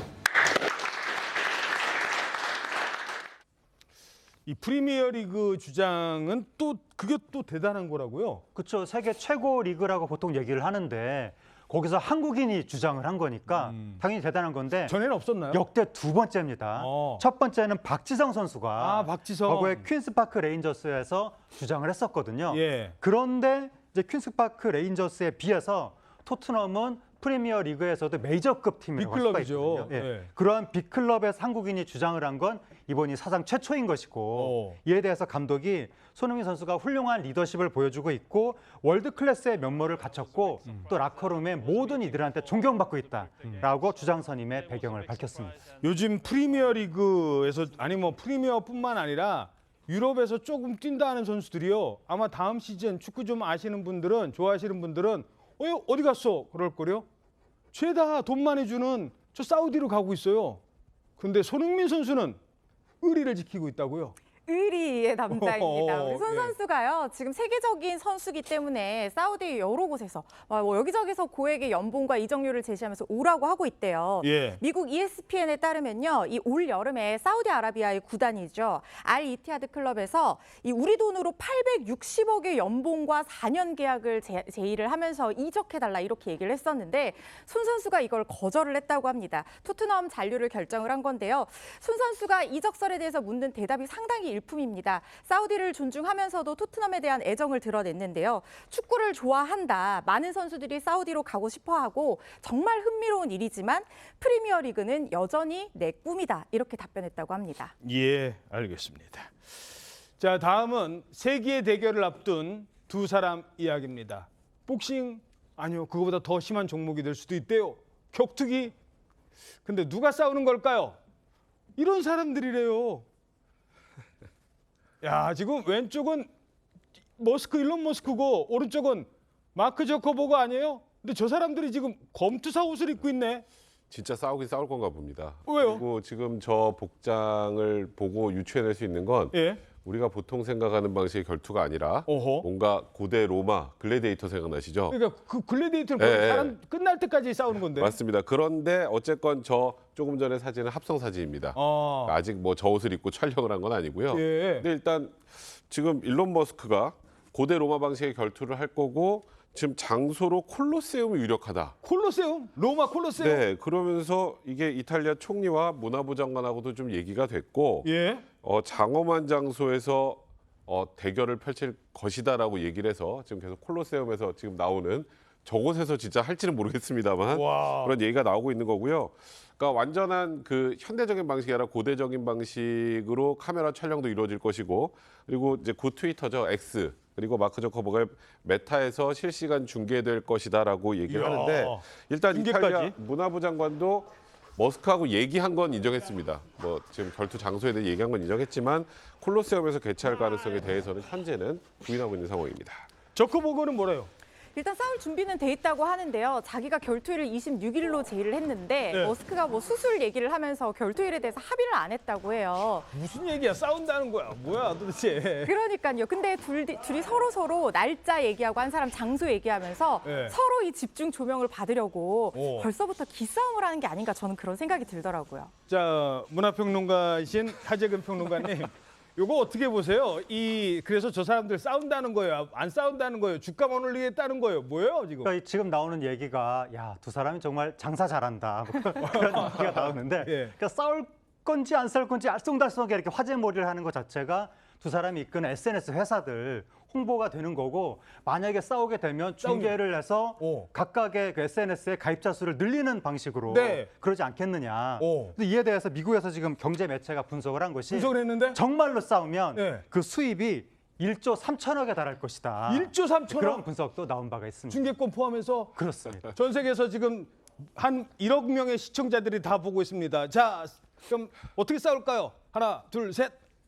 가위바위보. 요건 아니겠죠. 1분 뒤에 뵙겠습니다.